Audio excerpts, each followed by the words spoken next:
Hello everyone, welcome back to Excellence Talks. As usual, together with Dr. Forstner, we have a guest, this time from another continent, Asia, from Japan. Brittany Arthur specializes in innovation, design thinking, and advises Japanese companies and individuals on how to implement creativity in the workplace. She speaks English, Japanese, and German, has extensive experience presenting in her non-native language. Welcome, Brittany. Thank you so much for having me, Murat and Dr. Christian. It's such a pleasure to be with you. Really, thank you so much. And we have two extremely interesting topics: how to lead conversations in your non-native language. And the other one is how to create a creative workspace to drive innovation specifically in Japan. And we start with the first block. As we know, there are a lot of professionals all over the world that they are doing very impactful work. They are doing in their second language. I would like to ask your personal story. You can speak Japanese, German, and English, as we said. You had 12 hours to learn French.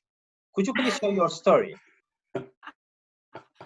Of course. Yes, that's right. So I'm natively from Australia. I'm from Australia, so my native language is English. But yes, you're right that I do also speak German and Japanese. But the French story is actually very funny. So in 2018, I had the honor of emceeing the Rotary International Convention in Toronto, and one of my roles was to introduce the Prime Minister of Canada, Justin Trudeau. And maybe, as you guys know, that Canada is a bilingual nation. They have two national languages. So the first one is English, and the second one is French. And then they said to me, "Hey, really, the night before that we were going to introduce Justin Trudeau for our closing ceremony, said, Brittany, how's your French?" And I thought, terrible. Why? They said, because we want, it's customary in Canada to present the Prime Minister both in English and in French. And I'm looking at my clock and I thought, that's 12 hours away. And not only that, it was going to be in front of 25,000 people. So it wasn't just that, just say it at a meeting or something like that. It was going to be in front of 25,000 people. And so I just messaged every single person on WhatsApp that I knew who spoke French. And I said, say this in a voice message and I'll copy it. So I went up in front of 25,000 people, introduced Justin Trudeau, and then somehow managed to roll it out in French. But I can tell you, as the words were coming out of my mouth, they also were relieving me. It was absolutely short-term memory. So I wouldn't be able to do it again right now. So that was the French story. Thank you for sharing. You live in Japan and you spent your majority of your working days in introducing concepts like innovation, design thinking in Japanese to the Japanese audience. That's right. It is very precious, I know, because I work in a Japanese company. What kind of strategies you can give to confidently leading conversation in your non-native language? The first strategy is kind of more of a mindset, which is that I need you to understand that to present is a present. Right? So to present anything, to share information in the thing that you're knowledgeable about, really is a gift. And on top of that, if you're doing that in your second language or your third language, you're really, even sometimes people are concerned about their accent but your accent is really your story. And it shows that you understand the world, functions differently than that one kind of monocultural concept. And also when you understand that to present is a present, you have this feeling that, okay, that I'm here to share information, and it's a really wonderful thing. So it's the same way if we're going to give someone a gift, right? You don't give them a gift nervously or kind of shyly. You give them a gift with joy, and it's the same way when you present. When you shift that mindset of that I'm presenting in another language, but really it's a gift what I'm doing, because if I was not able to speak this language, I wouldn't be able to communicate with this audience. So the first thing that you need to do is understand that presenting in another language is really a gift, right? And then the second thing is maybe where my design thinking background comes in a little bit more, which is the first strategy is to create an experience for your audience. So one thing that I learned very quickly when I was facilitating workshops in Japanese is I would often walk in and write our design challenge for the day or write our agenda for the day. I'd write that in English. And then a few things came up where I thought, actually, I might need to then also support my visuals, my visual documentation. I think I might also need to test that in Japanese. And when I changed the experience for my Japanese participant, rather than, for example, what makes me more comfortable, a few things happened. My Japanese participants started to feel more accepting that, okay, we're not going for perfect, we're going for progress, and so if I'm to tell my participants, okay, we're not going for perfect, it's fine, do your best kind of thing, but I'm there writing in English, not making any mistakes, not being vulnerable, I'm not modeling the behavior that I want to see in my participants or that I want to see, in the workplace.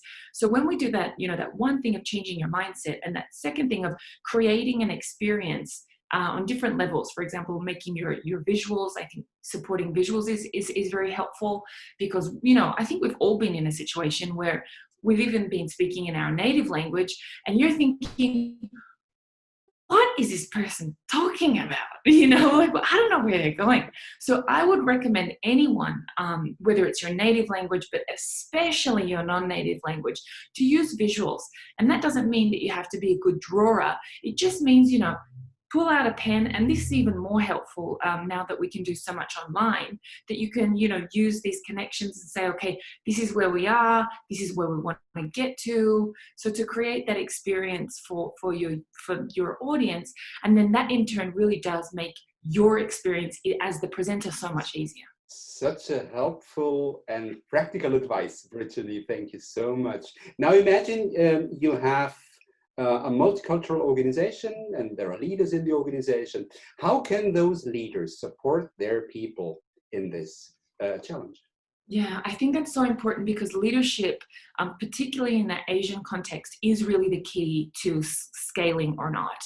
So when we see leadership, I would say probably two things. One is we talked just briefly about modeling the behavior. So when we see leadership either presenting or in their non-native language or encouraging discussion or things like that, I think modeling behavior would be right at the top in terms of how we can implement that through multicultural organizations.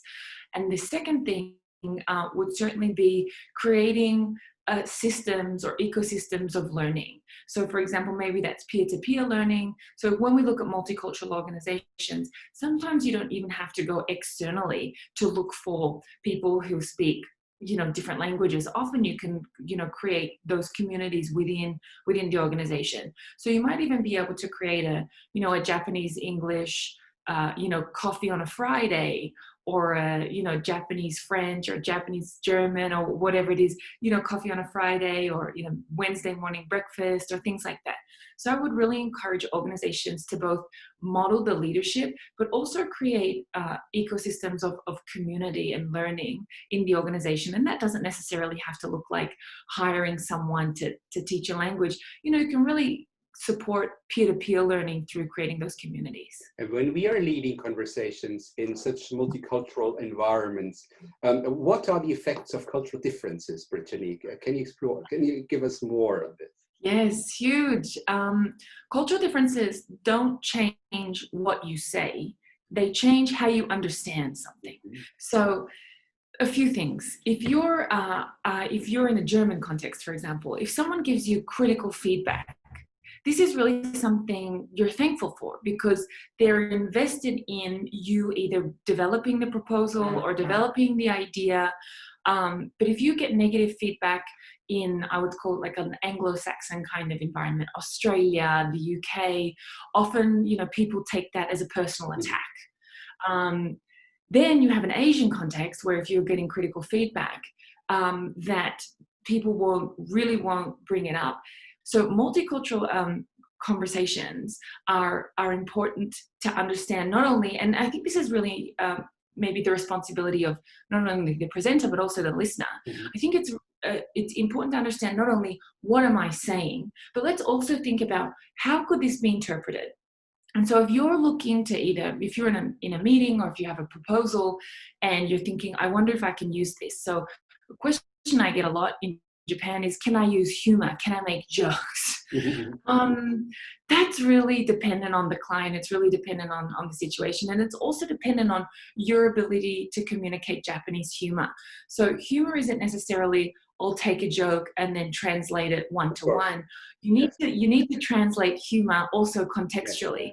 So I would encourage, to think about, or multicultural organizations to think, okay, not only how am I perceiving something, but also what's my responsibility in communicating what I want to say well. You can do things by talking to people in the organization, testing your proposal, and gathering feedback. Murat, this is again your Simwi philosophy, right? Since in Murat's organization, GC, they have lots of principles and values. One of them is Simwi, which is to think from the other perspective first before you do something. It's very important to think from other person's perspective to create this empathy. Absolutely. And developing empathy, I think over the last, I would say probably, we've seen this traditionally, for many, many years in Japan, but even in a Western context over the last probably, 5 to 10 years, we've seen that empathy has developed from kind of this humanities concept of it's a nice to have, but we've actually transitioned to seeing empathy and thinking about the other person and presenting or communicating in a way that's appropriate for the other person. We've actually moved to see the business case behind that. So the business case behind empathy and understanding the other person is you're thinking constantly about, how does this connect with this other person? How does this new product or how does this new service serve this person in their community, in their lives? How can we be a better fit for their lifestyle? Things like that. So the concept of empathy began, in the humanities, that kind of fluffy subject. But I think over the last years, and we've seen that also in Japan for probably a longer extent of time, we've also been able to see how that can translate in a business context as well. Another empathy we have now in our life is during the pandemic, we started to work from home. So we started to have the more and more virtual presentation, online meetings. For the virtual presentation and online meetings, do you have some tips and tricks that you can share with our audience? I can. These are tricks that I stole, though. So I've heard these recently and I thought they're wonderful. A few things. Number one is, let's remember that a virtual meeting, as much as there is certainly elements that are very different from a face-to-face or from a physical meeting, there are still elements that we want to bring forward. And one of those things is certainly the humanity of a meeting. So, when you're coming in, what would you do when you walk into a room? You would greet people, good morning, good afternoon, whatever. And so I think that's equally important in an online meeting. So when you come in, greetings, and also, if you have a question, you don't just unmute yourself and start shouting, you would put up your hand. So we need to find ways to virtually put up your hand and things like that. So I would encourage people to pick up those etiquette of a face-to-face meeting, of a physical meeting, and then implement that as much as possible in a virtual meeting. Bringing that to back to an Asian context, we found time and time again in Asia to get individual thought, to get people to speak up is a constant challenge. But virtual meetings have actually made that much easier, because rather than looking, what's my boss saying, what's my colleague thinking, things like that, what we have is we have everyone kind of in the same screen. And I remember when I was younger, in Japan, I remember things like the most important person had a certain chair, right? And so the most important chair is the one that's most further away from the door. And the person that's least important is the one closest to the door. So I remember in 2005-ish, this was still a thing. Like, can you imagine? Like, this is still a thing. Okay, this, nani-nani-san should sit here, and you're an intern, so you sit here. So we've seen that actually this virtual environment flattens or democratizes the speaking field a little bit. So the way we can do that is I would implement or I would utilize chat more than you ever had. So for example, asking questions like, what does everyone think? Can you please, write in the chat? Or if you have a question, write it in the chat.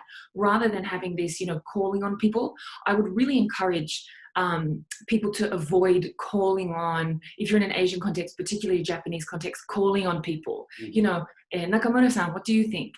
I would avoid that. I would really go and utilize the chat. Okay, we're going to take 2 minutes now, and everyone please write down a question, or please write down your feedback, or please write down, you know, or you can even do it at the beginning and say, okay, we're about to begin with the meeting. Everyone go into the chat and please write down your absolute must be answered question for the day so that we don't wrap up, you know, earlier, things like that.